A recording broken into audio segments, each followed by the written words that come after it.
Okay, here we go. Stand by. 3, 2, 1.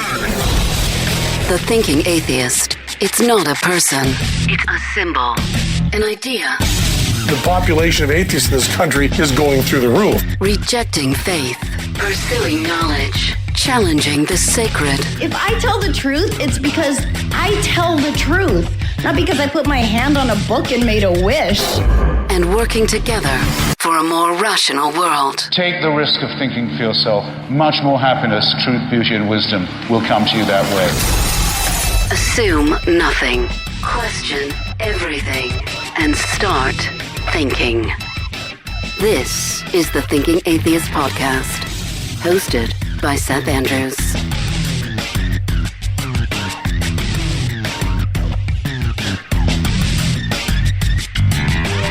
I'll tell you what's on my mind these days. First of all, I'm just irritated at many of my fellow atheists. And I'm flawed and fallible, and I've made tons of mistakes as an activist. You know, I've posted something that I didn't properly source. Ah, crap, that's wrong. I need to go and apologize and withdraw that because, you know, I should have done my due diligence. Or maybe I posted a bad argument that I hadn't properly considered. And because this is a skeptical culture, they say, hey, this makes no sense. You know, why did you post this? This is illogical or it's not backed up by the evidence. And I say, ah, crap, you're absolutely right. I mean, if I'm being honest, I try to say, ah, crap, I got to pull that and apologize. I mean, I do it. I think it's a human tendency. You know, we're far from perfect. And I think atheists certainly fall into that category. But, you know, after a dozen years plus doing what I do, I'd like to think I've got a little bit of a vantage, right? As the host of an online community and a podcast and someone who's done so much speaking all around the world and blah, blah, blah. I mean, I've seen some stuff that just makes me crazy. Like, what really changes the world? I get frustrated, and I'm not coming after you if you do this. But scratching In God We Trust off the money. I know it's not supposed to be there. I know it. I know that it was added in the 1950s during a religious resurgence. It was a political thing as the Cold War was going on. I know all the backstory to In God We Trust, and I know that we should be working to remove In God We Trust from the money. But just taking your magic marker and literally it's gone. Okay, I proved my... Is that really how we change the world? Is that how we get God speak off of our currency? I don't think so. I think we're working to change the culture and making the arguments about the unconstitutionality of it, you know, the violation of separation of church and state. I just don't think that we can stamp our little thing, you know, e pluribus unum. I've seen the stamps, and I get that. The original motto of the United States currency, out of many, one. You know, maybe if it makes you feel good, does it really change anything? I've seen atheists get hung up on the dumbest stuff. Somebody sneezes. Bless you. Well, you know, we don't believe in blessing. You know, bless you is rooted in the old Druid thinking that when you sneezed, you were expelling evil spirits out of the body. You know, I mean, bless you. I don't say bless you when somebody sneezes. I make sure to say Gesundheit. Okay, fine. You can say whatever you want, but you get hung up on that? I say bless you. I don't know why I say it. I don't know why a sneeze needs to be acknowledged. It's just something I've always done. It's innocuous. Yeah, bless you. You know, I get it. I think it's like, I know we've all sneezed and we've been a little bit embarrassed, right? You're trying to cover your face and you don't want to make anybody else uncomfortable as particulates are flying out of your nasal orifice. And so you say, you know, you sneeze and someone says, bless you. Essentially, they're saying, it's okay. We all sneeze. It's all right. That's how I interpret it. Right? Bless you. Somebody says, have a blessed day. I'm at the grocery store. I'm walking down. I see somebody on the street in the neighborhood. Have a blessed day. Yeah, they're probably religious. They're mostly likely just expressing goodwill. Have a blessed day. Do I stop and say, well, I don't believe in spiritual blessings? Why didn't you tell me to have a good day or a nice or a pleasant day? Why a blessed day? That's just dumb shit that I think actually does more harm than good, because for unnecessary reasons, it places us in the asshole category. I mean, let's think about goodwill and intent, right? And cost benefit on having that discussion at that right time. Have a blessed day. What's the appropriate response? Hey, thank you. Have a great day yourself, right? Goodwill, realizing intent. They were just being kind. Maybe they were influenced by a religious culture, but by tripping on that pebble, what have you accomplished? Nothing. Nothing. There's a meme floating around. Religion is a mental illness. I've talked about this one a lot. No. Religion is not a mental illness. Religion is an idea. And certainly, while we have legitimately debunked these theistic ideas of gods, don't tell me that atheists don't ever have bad ideas, right? There's an acronym out there. It's a meme. I've seen this one shared. Atheist. A thoughtful, honest, ethical, intelligent, skeptical thinker. No. Atheism is simply the lack of a belief in God. Just stop. I get frustrated when I hear some atheists say, well, why does Seth care so much about religion? Why can't we just leave religion alone? Like, why in the world does it matter so much? Why are you so obsessed? And I think this is a monumentally naive and or privileged point of view. Every day, religion's banging on our doors telling us we're broken and we must be fixed. Every day there's a freaking 4-year-old that's being brainwashed to fear torment in a fiery hell if they don't live like this, if they don't think like that.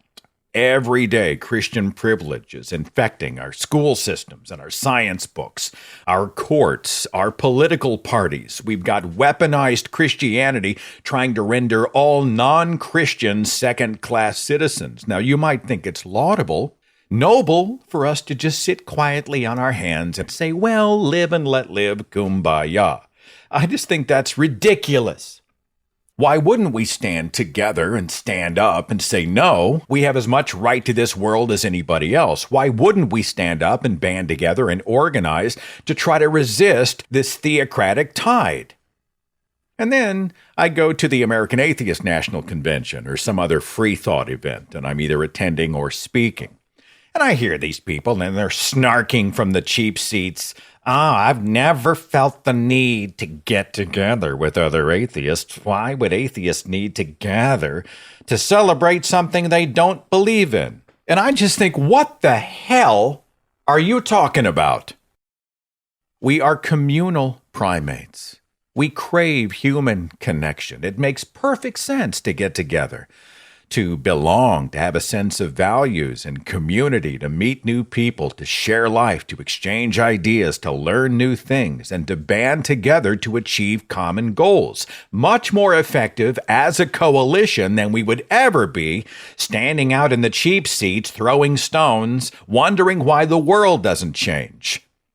Oh, every gathering, including an atheist gathering, is somehow religious? That makes no sense either. Lady Gaga's having a concert.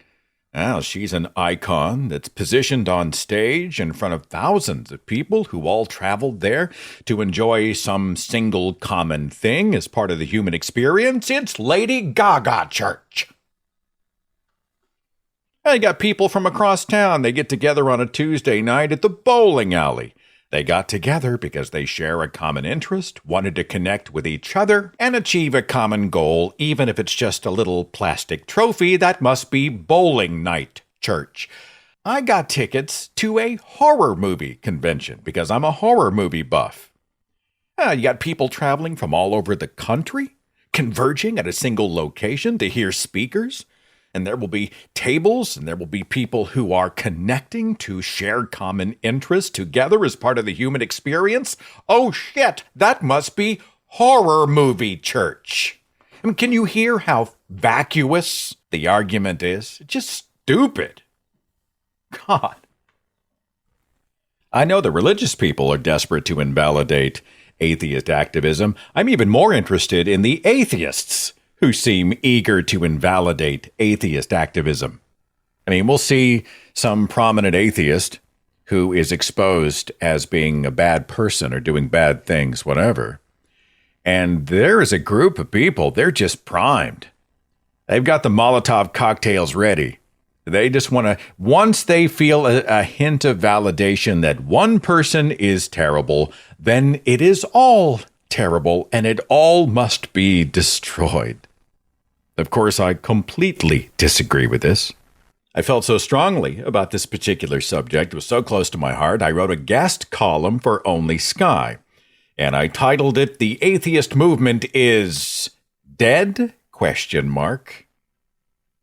As a frontline atheist activist, I'm fascinated whenever I see someone lament or even celebrate this notion that the atheist movement is dead. It's all tainted, it's all awful, it's all dead, it's all rotting on the vine. Throughout history, worthy movements have always had to deal with bad agents. And as you and I have witnessed, atheism is not a guarantee of skepticism, rationality, responsibility, respect, or goodness. It's just not. And just as we see the best and the worst in tribes beyond, we see the best and worst in our own house. The religious navigate revelations of deception and sexual misconduct and embezzlement, etc. So do the non-religious. Now, I'm not saying that all tribes or causes are the same. This is not a false equivalence argument. I'm just saying humans are flawed, and atheists are very, very human. So the question here is, do the occasional bad apples spoil the entire barrel? And I think to answer that question, we first have to examine the barrel. What do we find? There is no barrel. Now stick with me here. There is no barrel. Sometimes in conversation, just for lack of a better term, I talk about the atheist movement. I usually put it in air quotes, the atheist movement, because, I don't know how else we can frame it. But atheist activism, it's not a hive mind.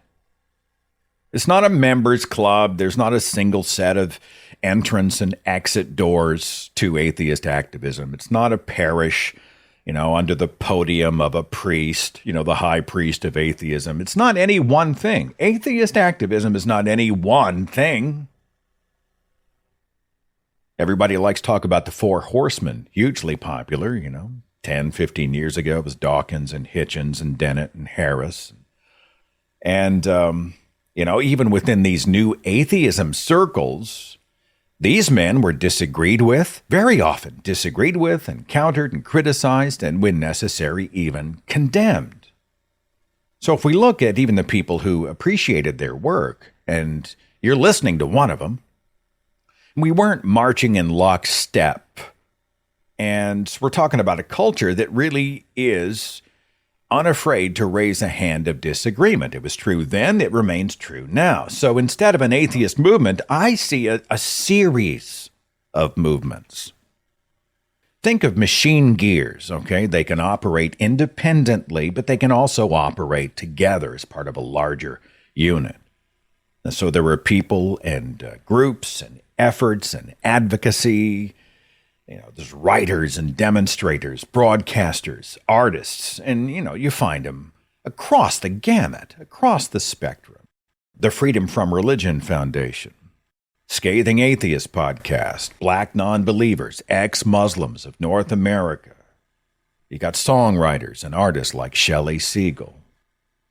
You got, everybody from the Atheist Experience broadcast to Talk Heathen. You've got bloggers and columnists. You've got Hemet Meta, Friendly Atheist. You've got YouTubers like Dark Matter 2525. You've got local groups like Seattle Atheists and Houston Atheist and the Central Florida Free Thought Community, and they're doing what they do at the local level. So many other examples. And so in this way, both the grassroots local free thought group and a big national organization like American Atheist, they can team up, they can be on the same side, they can be in alignment for rationality and the rejection of superstition and state-church separation. Right? They can align on that while also remaining totally unique and autonomous. Right? They can work together or they can work independently. And if a comet hit either group tomorrow, right? If either organization was just struck from a comet from space, the mission, the overall goals would still be there. And the necessary work would still be there. In fact, we would still have this massive spectrum of atheists and activists, and they would be continuing this important fight against destructive superstition and religious privilege and constitutional overreach and the attacks upon our fellow human beings, the attacks upon human rights. And so this is one of the reasons I find it so freaking frustrating. These binary thinkers out there are just so eager to set fire to all of atheist activism when the shit occasionally hits the fan. Yeah, we're all grieved. We are all upset. We're all angered when some atheist leader sets fire to himself, right, or herself. You know, a once beloved scientist is exposed for misconduct, or a YouTube influencer that says, I'm an atheist activist, and this person spews bigotry. And we are outraged, justifiably, we're outraged by the harm that these people are doing. We're frustrated. There's a high-profile atheist influencer, and their destructive behavior has given religious zealots even more red meat to barbecue. Frustrating. It's frustrating. Bad agents exist. Fine. We agree. But they are not us. Now, if I say that out loud, many people consider what I think is a considered approach, or a thoughtful, nuanced approach to this, as kind of a self-conscious, not all atheists, kind of the bleeding of someone who is guilty by association. Well, he seems awfully eager to defend these people. Am I defending them? No. He seems awfully self-conscious about the atheist thing. It's like he's trying to protect himself. No. In their mind, one taints all. One person is everybody. It's like a viral cell. And that viral cell infects the host body. The whole body is diseased. You know, pull the plug, torch the remains, dance on the ashes. And no, I'm not being hyperbolic here. I'm just not. I've seen there's theatrical exits, these big Shakespearean posts. I see them on Twitter and Facebook and whatnot. I'm done with the atheist movement. I can no longer abide the awfulness that is all of atheist activism. What? What's that line? All generalizations are false. Tongue-in-cheek line, right? All generalizations are false. They leave the forest because they see a few twisted trees.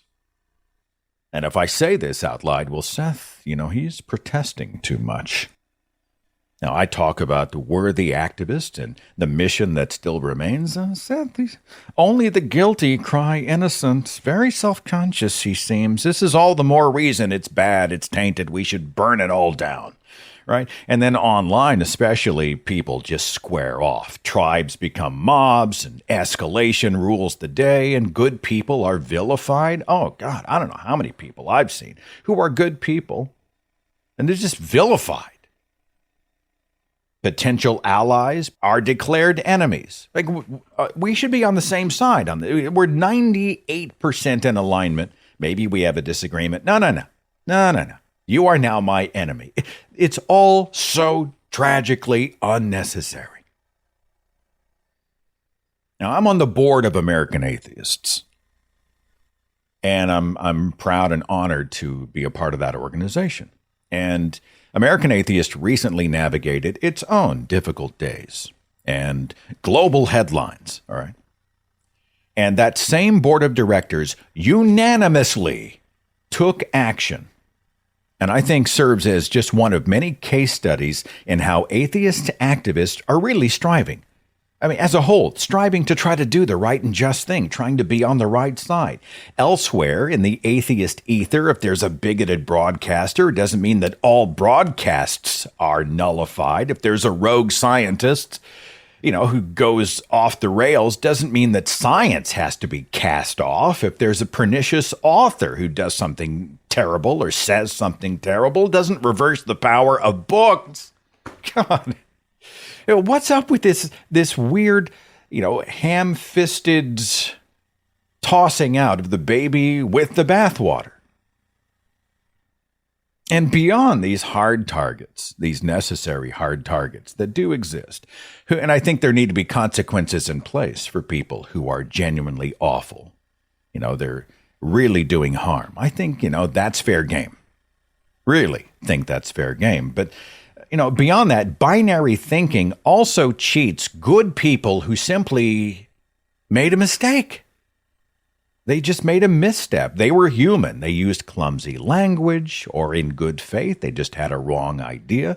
All tribes can be guilty of this orthodoxy of thought, They punish anybody who falls even mildly out of step. I was talking to Dr. Hector Garcia about the best and worst of tribalism. And, tribes, even the atheist tribes, and there are many, you find all shades of tribes in the movement. But, if somebody doesn't totally line up on especially a hot button subject, and they may not be acting in bad faith, or they might be a wonderful person who's simply wrong. No, they're not just wrong. You are the worst person in the universe, and you must be destroyed. I think that's totally unfair. Look, if we are going to condemn fundamentalist religions for punishing heretics, I think we have to apply that same standard to ourselves. And those people who think that atheism is immune from mob rule dogmatism, they obviously don't have a Twitter account, okay? The social media has made this othering of people easier than it's ever been. And so what happens is we stop having these critical, nuanced conversations, those conversations that can change minds, even our own minds. We can be wrong. I know it's controversial to say, we can be wrong about something. So within these sort of splintered cells and these groups and subgroups and subgroups, it's easy to see anybody and everyone and everything beyond our little pod as just irredeemable, busted beyond repair. This is binary thinking. It's all, nothing, best, worst, good, evil. And this thinking has a name. It's called motive attribution asymmetry. We can only be motivated by righteousness and goodness and justice. Our rivals, well, they can only be motivated by utter wickedness, and they must be destroyed.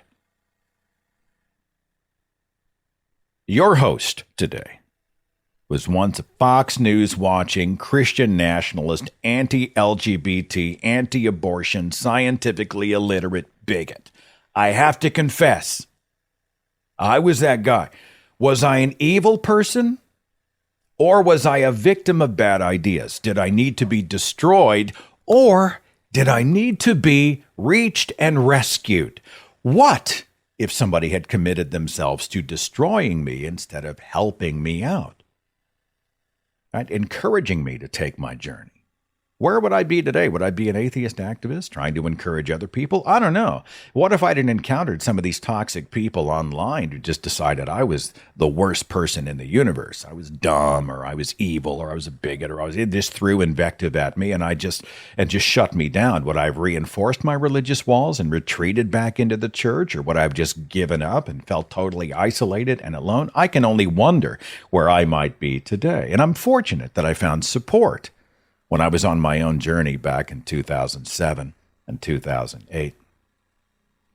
Now, you and I are now part of a rising demographic, the religious nuns. The religious nuns now constitute roughly a third of United States citizens. That's crazy, and it's encouraging. And so the theocrats are losing their minds, right? They're scrambling strategically to try to do something. They're not winning the culture war at the ground floor, so they're trying to, go after our institutions. But I see their growing terror as a result of their impending obsolescence. We are becoming the statistical majority. We will, I think, in my lifetime, the religious nuns, not necessarily atheists. What has helped to fuel this? Atheist activism. Atheist activism is a big part of that. Beyond its imperfections and its occasional bad agents, good people have publicly dismantled superstitious claims. They've resisted religious privilege. They've exposed abuse and corruption. They've promoted science and education. They've built communities, and they've created safe and welcoming spaces for the doubting and the damaged and the deconstructed. Can we do better? Absolutely. When bad agents appear on the radar, we have to root them out. We have to expose what they're doing and condemn toxicity. I get that. But I think we can do that without indicting everybody who's ever had a bad idea or crossed the path with somebody who was genuinely toxic, just lumping everybody into these lazy groups. Activist gears, they can work by themselves independently, or they can work together. And I think even the most independent thinkers are genuinely more effective when they work as part of a coalition or a team. We need teamwork like never before. So in my own life, I've made a mental checklist. I've done my best to try to take a breath, right? Just take a second, pause.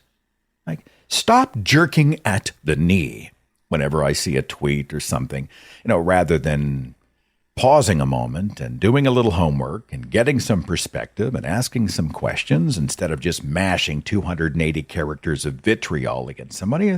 Hang on just a second. Consider. I've tried, especially in the one-on-ones, to soften my snark.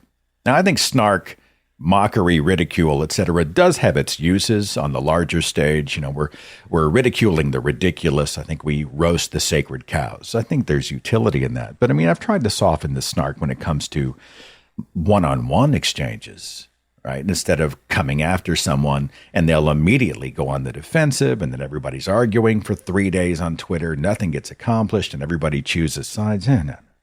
And I've really decided to beware purity tests, these weird, dogmatic, fundamental rules of conduct and behavior where you think like us and you walk and talk and act and reinforce us. And if you don't, we will cast you off and we will vilify you in front of the whole world. I resist that.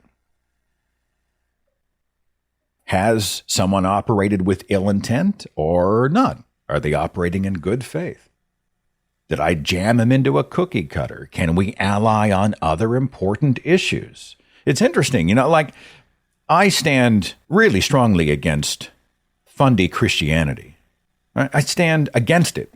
I think it's wrong. I think much of its theology is totally destructive. But I am an ally. I'm a friend and ally with devout Christians who hold to my value system, like they genuinely love people and they genuinely don't think that America has to be a religious institution and that the Constitution is a state-church separated document, and that, bigotry against LGBT people or people from other nations or other colors and creeds and backgrounds, that this should be rejected and condemned. We want to love people. There's a shit ton of Christians who hold to that, believe it or not. I think they've had to walk away from the fundamentals of their Bible to do it. They had to custom fashion their own religion. But in these regards, we're on the same side.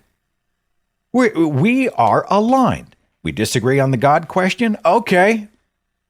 Good people doing good work, loving people. Yeah, I'll take you. Great. Let's join hands. Let's work toward common good. Let's do life together, if I can borrow a religious term. Church, now let's do life together. Fellowship. You fellowship in the Lord, and I'll fellowship with you. We'll do that. This idea that religious people can't stand with us in the battles for equality and human rights, it's because people put religious people in a single box. Religious people are this. Christians are that. Are you shitting me? There are 2 billion Christians on this planet. Don't tell me they all think the same way. Of course they don't. Right? It's wrong-headed when they do it to us. All atheists are this. If it's wrong when they do it to us, why wouldn't it be wrong when we do it to them? Cynicism cheats everybody. I get why it happens. But cynicism it cheats us. There's so much important stuff that has to be done. Who's going to do it if not you and me?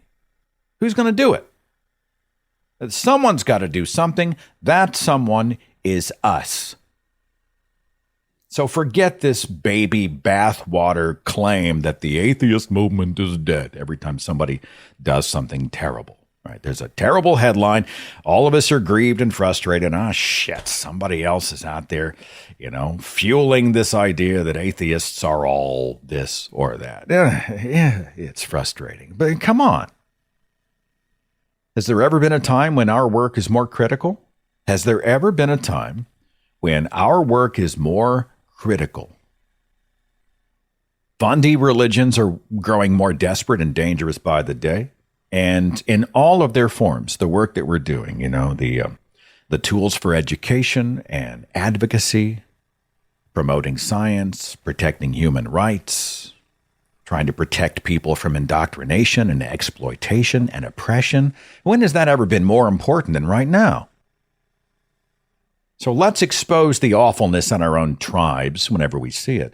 But let's not forget there are a lot of good people doing amazing, important work. And when we encounter imperfect people who just made a mistake or stumbled the path in good faith, let's try to give those people just a little more grace. What was that, about a half-hour rant? Okay, well, I'm sorry, or you're welcome. Whatever side you fall on, there's a response for you. Let us open the phones, my friends. I'll take a short break and be back with your calls in just a second. Hang on.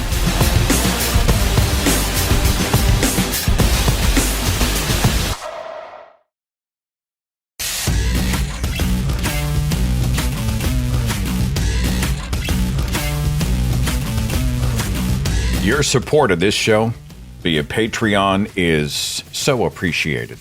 If you like what you hear and you'd like to toss a couple of bucks a month my way to help support me and my family and the work, I would be greatly in your debt. You can go to patreon.com/Seth Andrews. Really does make a difference. It really does. Okay. The rest of the broadcast is a random potpourri of listener calls. I've got 785. Hi, are you with me? Yes. What's your name? This is Amos. The last time I called you, you pointed something out to me that I was thinking was low-hanging fruit. And I thought about it, and I agreed with you, and decided to change my line of thinking. And I love your mentality. I love your mind. Your mind is like a drug to me. I'm addicted. Oh God, everything. Talk about low-hanging fruit, brother. I mean, I'm not a great mind. I say ordinary things somewhat fluidly. You know what I'm saying? But I'm not Yoda, but I appreciate the kind words. Go ahead. Anyway, I had another line of thinking. I thought, well, maybe I'll filter this through Seth Andrews and see if this is low-hanging fruit. Because the way I was thinking, it's something I've been thinking for a couple of weeks now. And then I heard another caller on another show say the things that I was thinking, and it was received positively. So I'm hoping this is the right way of thinking. But right now, as you know, with the whole Ukraine thing, for some reason, all these Christians out there, especially the QAnon type, are going towards like pro-Putin and pro-Russia invasion and everything.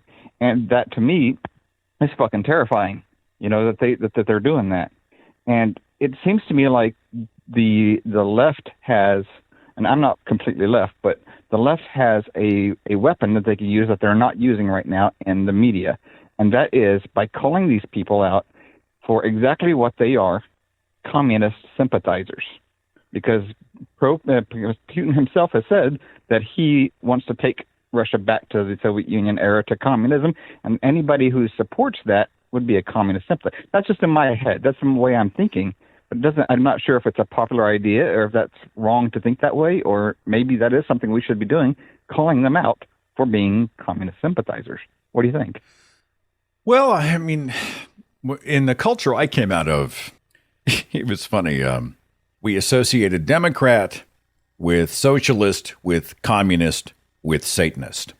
Right? We just somehow thought, well, no matter how terrible, and we see some of this with Donald Trump, no matter how awful and bigoted and predatory and corrupt he is, at least he's a Republican. There was one that actually came out and said those exact words, too. And I don't know if you listened to Owen Morgan, Telltale Atheist, but he actually pointed that out and played the clip of somebody saying that. I think that we would probably maybe convince a few, and even a small dent, and QAnon would be, to me, a victory in my book. But because there are some people who probably are taking that position and not even realizing we're siding with somebody who wants to go back to communism. I personally think that it might make a small dent. I've been doing a lot of these sort of situational substitutions. Like what you do is you take the murderous and oppressive and horrible Putin, but you change his name and you talk about some theoretical country that may or may not exist, and they probably won't know that it doesn't exist because they couldn't find Russia, or they can barely find Russia on a map, kind of thing. And you say, well, they did this and they did that, and they killed this many people, and they run a dictatorship, absolute authoritarianism, shutting down the press, their people are starving, blah, blah, blah. And watch the horror appear on the face of the person you're speaking to, and then just say, well, actually, I was talking about Putin. I do this with the Bible. I talk about the horrible verses and say it's from the Quran. I did it with Trump. Like there's this guy, and he was accused multiple times of sexual abuse, and he stole from children's charities, and he's oppressed people, and he's bilked vendors out of all the money that he owed them because he could outlawyer them, and he's cruel to people, and he constantly uses God's name in vain, blah, blah, blah. And I watched the look on their face. What a terrible person that must be. Oh, it's Donald Trump. Tilt. I remember you saying something like that in your book, one of your books. I think I remember you talking about an experiment like that in one of your books. But anyway, sometimes these substitution exercises are interesting tools for exposing why people get married to sort of cults of personality, but they're totally hypocritical. I appreciate the call, though, and it's food for thought. Yep. Thank you. All right. See you later. Bye. Imagine if I had acted in the way that Donald Trump had acted, like I'd gone to my religious parents and said, well, I moved on her like a bitch, right? If I tried to grab them by the pussy line. Because, when you're famous, they are locally famous, I guess is what I would say. They let you do it. They let you do it. Oh, yeah, I use charity money, Mom. And I use that charity money to purchase pictures of myself, expensive portraits of me. Hey, I think the murderous dictator of North Korea, Kim Jong-un, is actually an admirable guy. He's really nice. He seems like a good guy. Yeah, he seems like he doesn't take any crap. I respect that.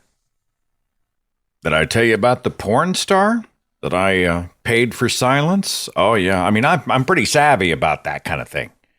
Always pay off the porn stars. Always pay them,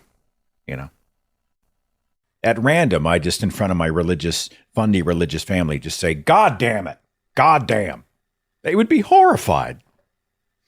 Horrified. Donald Trump does it. They drop to their knees and bow toward the orange savior and pay homage. It's maddening. Audra at 410. Hi, you with me? Yes. Hello, Seth. So glad you called. What are you thinking? Are you What's there? on your mind today? What do you want to talk about? Well, this is Madam Who. We've met before. Yeah. And I just wanted to talk about thoughts and prayers because they drive me crazy. Like, I had a brain tumor like 15 years ago, and every year I update my progress, and people are always just like sending thoughts and prayers, and it's like, okay, for one thing, it's like, if there's a master plan, if there's a perfect plan, how can a prayer change something, right? Yeah, I think George Carlin made this point, right? If God has everything, if God's will is done, then prayers are asking God to change his plan. Yeah, right. And I want to be active in the community, the atheist community, but I'm definitely not a YouTuber. Like, I can't be that consistent, but my talents are singing and writing songs, and I actually have a song about thoughts and prayers. It's called I'm Just Saying. And I thought your listening audience would really like it. Is it something I could play on the show when I release the podcast version of this? I mean, yes. I mean, I don't want to cheat you out of any royalties or Spotify clips or whatever. So. No, there's no money in this anyway. You're not going to cheat me out of anything. I hear you. Yeah, I got you. Yeah. It's at my website. It's madamwho.com. And the song is called I'm Just Saying. You're just a shill. You're a sellout because you are talking about your album on the show, and therefore you are invalidated. Right. And yeah, blah, blah, blah. I know. But like I said, there is no money in it. And if there were, that would be great. But I agree. Look, I haven't even heard the song, but my idea is if you're successful in promoting good ideas, good for you. I wish you all success in the world. All right, well, let's do this. I'm going to take a few more calls, but I will play the song. Why don't you send me the file, and I will play it at the end of the show, okay? All right. All right. Thanks. Appreciate you calling. See you later. Have your people contact my people. We've done atheist musicians here on the show. I mentioned Shelley Siegel, Monster on Sunday. We've highlighted their work. There are some other musicians out there and artists. Play to your gifts. That's right. If you're not comfortable doing a YouTube or a podcast or a blog or a column or something, what are you good at? And what do you love? What are you passionate about? And if you are successful and able to find a way to do it full time, I will stand to my feet and applaud you, right? That's the dream. Do what you love and find a way to sustain yourself while doing it. I've got Chris. What are you thinking? I had a question, but I'll just do a corollary real quick before I forget. I don't know if you know him, Michael Francis. He's a Christian fundamentalist motivational speaker who used to be a mafioso. I'm not sure if you know of him. No, I never heard of him. Wait, he's a funny preacher who used to be in the mob? Yeah, he used to be a captain in the Colombo family in New York. Wow. Now he does YouTube videos. Okay. But he's a motivational speaker at mega churches. So, I mean, if you don't know him, I would look him up if only to, I don't know, get shits and giggles out of some of his religious stuff. All right. But the other question that I had was, and I believe you were raised Southern Baptist, am I correct? I had a little bit of both. Baptist school, Pentecostal mom, ex-Lutheran dad. I had a cafeteria of Christianity there. Yeah, because I was raised Catholic, and I was wondering, I don't know why the number of feast days or fasting days rather, got dropped so radically, because right now it's Lent in the Catholic tradition. And then you had traditionally also, in the 1700s, I think, you had every Friday was also a fasting day. You couldn't have meat, or red meat anyways. And then you add on top of that the 50 or more feast days. So I was wondering what you thought of that, and why you think that may have gotten dropped. I have no idea. I know that for those who don't know what Lent is, Lent represents the 40 days that Jesus fasted in the wilderness before his crucifixion and then resurrection. And as he abstained, right, he fasted. This is why people say that they're giving something up for Lent. I'm giving this up for Lent, and they'll cherry pick something to give up. But is it real abstinence? Like, are they really not eating? No. Are they really denying themselves of something critical to their lives? No. I think mostly it's performative. They're able to go on Facebook and say, I'm giving this up for Lent. But why is there a certain number of fasting days? Why has it been abridged or altered? I think some of that is probably religion morphing to the culture, but I couldn't say directly. Thank you, anyways. The Michael Francis, I believe his last name, Francese.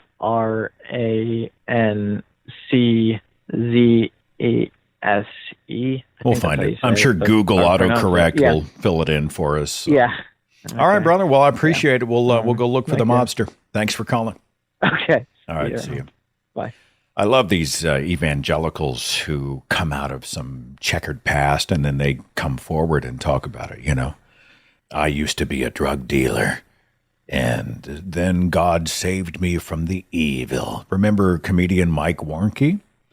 I used to be a Satanist high priest, and then at boot camp, a Christian witnessed to me, and I accepted Christ, and I was able to slough off the evil. Of course, it came to light that Mike Warnke was, no evidence exists that he was ever a Satanist high priest, ever, ever, ever. And all the evidence says that he fabricated the whole damn story to the tune of millions of dollars as he toured and spoke all around the world and sold albums and stuff on a bogus foundation. Oh, it's just crazy. I've got Gina at 615. Are you with me? Yeah, Gina. Hey, thanks for calling. What's on your mind? Well, I have been listening to Sam Harris on the idea that we really don't have free will. And because I was raised in the Mormon church, and of course the Mormons tell us that that's what our life is all about, is choosing free will, I thought, well, I just wanted to get your take on what you think about it, because I, of course, respect the things you have to say. And I'm just been in the last couple of years where atheism has become something that I've embraced after years and years and years of seeking other answers. And anyway, go ahead. Well, I'm going to take it in the teeth in the comment section. I myself think it's an academic question. I know Jerry Coyne says we don't. He calls this animated meat. And I understand, and I think to a degree, I may agree that the processes that happen in our brains happen automatically. And so we might have the illusion of free will. You know, it might feel like we have determined this, but is that a result of something that is just a microsecond before already happened in our brain? I think that's highly likely, but we still operate with the illusion of, we operate as if we do choose. So in my case, I don't know that I'm smart enough to say whether or not we have free will.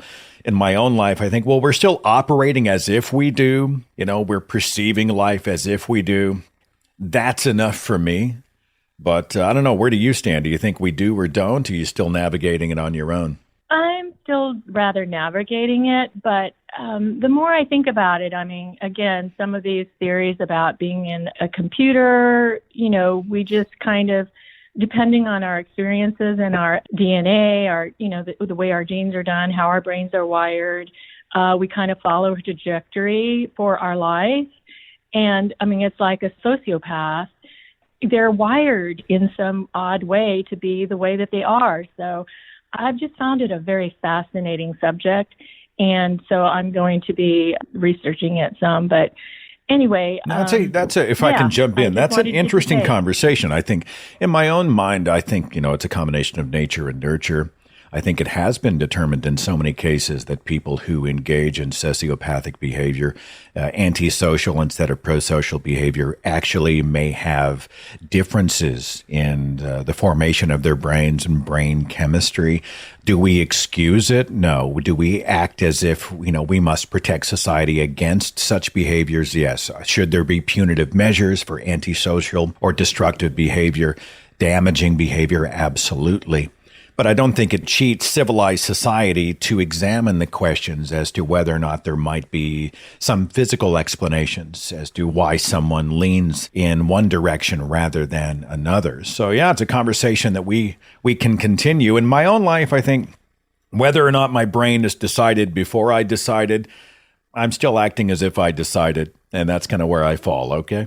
Yeah, and I think it's also the same with the idea of the illusion of control, too. I think it all kind of ties together. But anyway, I find this subject just absolutely fascinating, so I did want to get your take. So thank you so much for taking my call. Well, it's sad that you called and waited so long on the switchboard, and my take is that I have no take. I feel like I let you down. But No, you haven't let me. No, you haven't let me down at all. I just appreciate the fact that you allowed me to come on and pose the question. Thanks, you so Gina. much. All right, be safe. We'll see you later. All right, you too. Bye-bye. Free will. Are you a compatibilist? Are you a determinist? Something else? Oh my gosh, the free will argument. And some people hate the conversation. I don't mind it, but I just don't have much to contribute. I just don't. John, appreciate you calling. What do you think? Hey, how's it going, sir? I've been here on the show, at least watching as a fan, for probably since the show became a thing on YouTube. So I've been a watcher on and off. Appreciate it. So I do appreciate everything you've done, for sure. Thank you. I just had two quick little points I wanted to ask your opinion on. So what do you think would be the case if Hitchens was still alive today? Like, do you think he would be viewed positively or negatively, or would he have been potentially canceled by now based on some of his opinions? I just thought I'd ask you that first. Well, I think it depends on what Hitch was saying. I mean, even when he was still with us, there were people who loved him and hated him. There were people, and he said some things that I felt like were really unfortunate. I think he said something at one point about how women aren't funny. If I got that wrong, check me on that. But I'm like, well, that's a hugely unfortunate statement, right? I think he was totally wrong about the Iraq War and some other stuff. But, did I throw all of his important work out because I found him unfortunate in a couple of areas, especially knowing how much I got from his work, his activism, his speaking, his books. He was part of my journey out. Would he be vilified by some in this increasingly hyper-polarized culture? I have no doubt. But, I also would like to think that he would have his feet held to the fire if he did say something unfortunate. But he would also not be cast totally out if his intent was still a good one and he genuinely was trying to be a positive part or constructive part of building the rational world and defeating superstition. And that was his shtick. He was fearless. He debated religious people. When he released his book, God is Not Great, he didn't want to go tour the blue states. He wanted to tour the South. He took on pastors, toured with pastors. He was part of this important fight against superstition. So I haven't deified the man. I know he had his flaws and his faults, but I would like to think that, even in this incredibly divisive culture, that many would still see him as a positive, constructive part of the conversation. What do you think? How do you think he'd be treated? Personally, I think he'd probably, I don't know, I wouldn't say fully canceled, but I think based on the current climate, he would have a large amount of people not wanting him platformed personally. Although I'm a huge Hitchens fan like you, I grew up, he was one of the key people that got me out of religion as well. He was one of the first people I saw that was really hard on Islam, right? He was an advocate for Muslims, but he was fearlessly going after Islam. I'm surprised there wasn't a fatwa that was declared on him. I'm sure he got death threats, etc. But, to go out and do battle with these destructive superstitions on the world stage the way he did, and I genuinely do believe he wanted better ideas to prevail. If he was a flawed guy, congratulations, Christopher Hitchens was human. Was he a bad guy? I don't think so. He changed my life. And so, is that bias or is that a statement of fact or both? I don't know. But I'd like to think he'd be given that consideration as he was out doing his activism. But I understand your frustration with the culture. We have some very dogmatic, binary thinking people out there that are way too eager to destroy potential allies in the fight against religions. Definitely. All right. I appreciate it, sir. Thank you. Thanks for calling. Carol at 704. Thanks for waiting on me. Are you there? I'm there. It's Carol from Charlotte, North Carolina, and I'm thrilled to have a chance to ask you a question. Oh, no. I'm a kind of don't make a lot of waves person, but my cause right now is trying to save democracy. So I signed up for a discussion last night about the racial basis of voter rights denial and things like that. And I was a minute or two late, and I logged into the Zoom call, and there was a man in white robes with probably a dozen different crosses on the wall behind him doing a prayer like only you can imitate that, Holy God Almighty, right? I mean, it was just endless. And while I feel very strongly about voting rights, I really didn't feel like I'd signed up for that. So I simply went into the chat, which was only available to the host and the speakers, and simply wrote, I'm an atheist, bye. And my question, given your earlier comments, was, should I have fought more or simply just gone away or sucked it up in the interest of voting rights, for which there are many groups? Hang on. This organization discussing voting rights, was it a private group? Was it part of a city group? What was it? It was a private group. So somebody organized independently to fight for what they considered to be voting rights. Correct. And they brought in a priest? A minister. Did they represent a town, a community, a neighborhood? I'm trying to get a vibe of kind of what kind of group we're talking about. It is something that I think is going on across North Carolina about reimagining America. I'm not sure how wide the group is, but it's not a community or a town. It's one of these activist groups, much like Democracy North Carolina would be, or Stacey Abrams' group. Okay, so that was my next question, because I know there are specific activist groups in all sorts of political tribes. Was it a Newsmax, Fox News, OAN, sort of conspiracy-minded, right-wing evangelical Christian nationalism group, and that's what they consider to be protecting voting rights? Or was it somebody who was genuinely interested in inclusivity and representation in government and voting? I had heard fabulous things about their first meeting from my friends, and so I think they are genuinely interested. Well, I can't tell you how to respond. If I had been there, I think I might have said something like, is this a group that represents the voting rights of and then, I'm guessing it was a Christian prayer, of non-Christians or those who stand outside the Christian faith?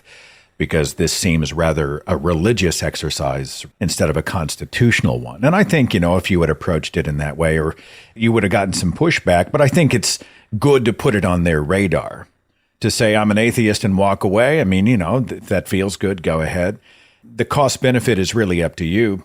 But it's important whenever possible, in my opinion, to let other people know when we're talking about constitutional rights, voting rights, elections, representation by government, etc., to let them know that the non-religious are a massive block out here, and we deserve representation.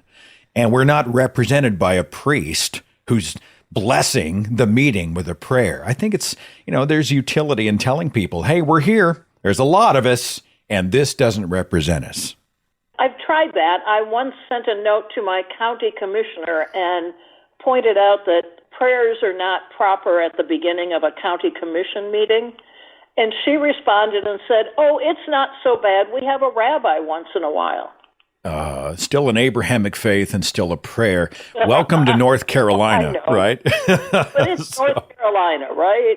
I mean, I feel your pain. I'm here in Red State, Oklahoma. Our Governor Stitt's pretty much a preacher. It's just crazy. All the political advertisements start with, he's a man of faith. It's just maddening out there as they wear godlike campaign lapel pin. But, I can't tell you how to respond. All I can say is if I was there, I would tap him on the shoulder and say, this doesn't represent the huge amount of people who aren't represented by faith prayer of this religion.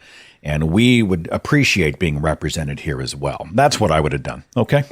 Thank you. That's very helpful. Appreciate you, Carol. Be safe over there in North Carolina. Bye. Thanks. See you. Bye. Susie. Appreciate your patience on the switchboard. Are you with me? Yes, I am. How are you? I'm so good. What's on your mind? I've called before and we talked about god-awful movies. But anyway, I didn't make it to Orlando, but I was wondering, I feel like the millennials and maybe Gen Xers are the big driving force behind people deconverting because they can do research and look at the Greek and Roman mythological stories and how the Bible is just a rehashing of that.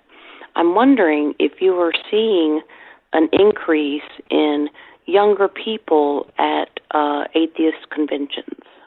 It's interesting. I think, am I taking your point that the 30 and under crowd, 35 and under crowd simply has more access to information, which is fueling their exit from religion or their resistance to it? Yes, they're more acceptable of homosexuality. They're more acceptable of interracial couples.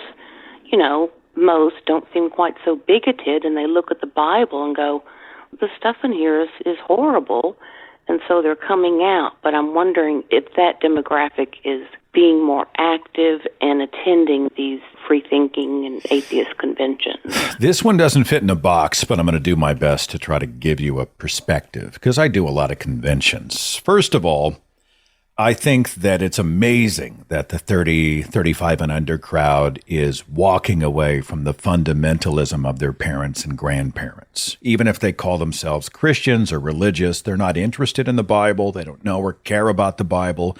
Many don't bother attending church. Maybe they go occasionally, but whatever. They're certainly not interested in bigotry against their fellow human beings. They're more accepting. They're more inclusive. I think we're definitely seeing that in these younger generations. At conventions, I see the gamut. You know, I see young people, I see 20-somethings, I see middle-agers like myself, I see older people. I think some of the conventions represent, if you go to one convention, you might see, well, there's a hell of a lot of 50-plus people here. You can see it reflected in the speaker lineup, right? They bring in a lot of these sort of people that might appeal to the older demo. But, I also think that we are working in these many gears of the movement to try to be better and to open more doors and to represent every demographic. And I mean, not just age, but the color and culture spectrum. Do we have a long way to go? Sure, absolutely. The only concern that I seem to have with a lot of the people who are religious nuns who are 40 and under is the lack of religiosity in their lives sometimes makes them ambivalent about the damage religion has done. They're not well versed in what evangelicals are doing to the culture, to their fellow human beings, to the laws, the courts, the Constitution. They're not engaged. In some ways, even if they're atheists, they're kind of atheists. Don't come after me if you're a 40 and under, because I know there are a lot of exceptions. But I think one byproduct to having religion not be a part of your life is that you may not be engaged in the fight against religious overreach and damaging dogmas and doctrines. Just if you don't care about religion, sometimes you don't care about trying to defeat these religious notions. And I'd like to see a little more focus overall. And I'm so appreciative of those who are younger activists out there on the front lines. We do see a lot of YouTubers and podcasters who are the 30 and under crowd, and they're out there swinging for the fences. And, they're the next generation of activism. And I'm glad they're there. I just want to see more of them. Okay? Yeah, and it breaks my heart as a mother of a 26-year-old when I see the guy that does Holy Kool-Aid and Telltale and how their family just shunned them. And I can't imagine. There's nothing my son could do that would cause me to just never speak to him again. That's what I don't get. And I'm thinking if some of that shunning that perhaps these younger people are getting is helping to push them to be more atheist activists. I don't know. Shunning, I see it every level. I see it at all ages. I see it in most of the fundy religions. We hear it a lot out of the JWs and the Mormons, certainly Scientology, etc. And, even those who aren't physically shunned are sometimes financially shunned or relationally shunned, or they just feel like they're a second-class citizen in their own family. And, in my own case, I just came to the conclusion that family acts like family. Nobody on your blood family tree has the right to be a constant negative force in your life, and family comes in many forms. And so from that perspective, Susie, you are my family. And the members of this community are my family, and the people I hang out with on the convention circuit are my family. It doesn't mean we agree on everything. It doesn't mean we line up lockstep blankly on everything. It doesn't mean we don't get angry at each other sometimes, challenge each other, but it does mean that we have mutual respect and support for each other. Family acts like family. So thank you, Susie, for being my family. You are much appreciated. Thank you. And to quote Christopher Hitchens when asked if he thought he had free will, and he said, I don't have a choice. I remember that quote. Yeah, I know I have free will because I don't have a choice. All right. Yeah. All right, Susie, you take care of yourself, all right? All right, thank you. Thanks for calling. I mean, I think there's an influx of these younger people and they're coming in and shaking things up. And I'm happy to see it. I really am delighted, and I think we need more of them, and we need to be encouraging them and supporting them in whatever way we can, because I'm not going to be as relevant to a 20-something as they are. I mean, it's just a demographic reality. They might look at me and think, oh, Dad. They may not engage with the temperature of what I do. I just may not be on that frequency. I don't speak to the culture in a way that resonates with them, but someone else certainly can. And I think that's amazing. I think we need more and more and more of that, okay? Okay, I promised I would end the show with this single, the song from Madam Who had called us just a few minutes ago. And I have it clipped and clicked and downloaded and right here, so we shall all hear it for the first time. Here we go. God is great, God is good. Let's all praise Him like we should. God is great, God is good. Let us praise Him like we should. God is great, God is good. Let us praise Him like we should. God is great, God is good. Let us praise Him. If I say, hey, I'm going in for taste, hoping for the best. Someone will say, hey, I'm hoping for that too. Here's what I can do. I send my thoughts and prayers. They are aware that it does as much good as knocking on wood. Just because you believe, it doesn't mean it is real. I'm just saying, if you're just praying, you're not swaying anything. And when they say, hey, oh, here's an update, things are looking great. Someone will say, hey, oh, God is so good. I knew that He would hold you in His healing hands. They don't understand it was the doctors who they should give credit to. But just because you believe, it doesn't mean it is real. I'm just saying, you're just praying, you're not swaying anything. God is omniscient. I don't think He's missing whatever you are praying for. And if there's a perfect plan, then I don't understand how a prayer can do something more. I'm just saying, I'm just saying.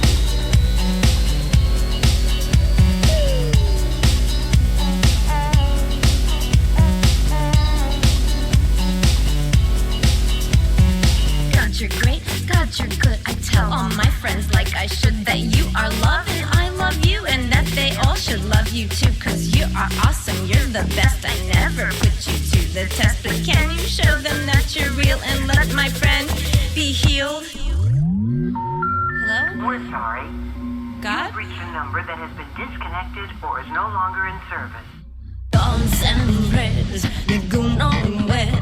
You might as well be casting a spell. Just because you believe, it doesn't mean it is real.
Jesus' name we pray. Amen. Okay, that's fun. Thanks so much to Madam Who. Wow, thanks so much to Madam Who. Sounds like a Dr. Seuss book, doesn't it?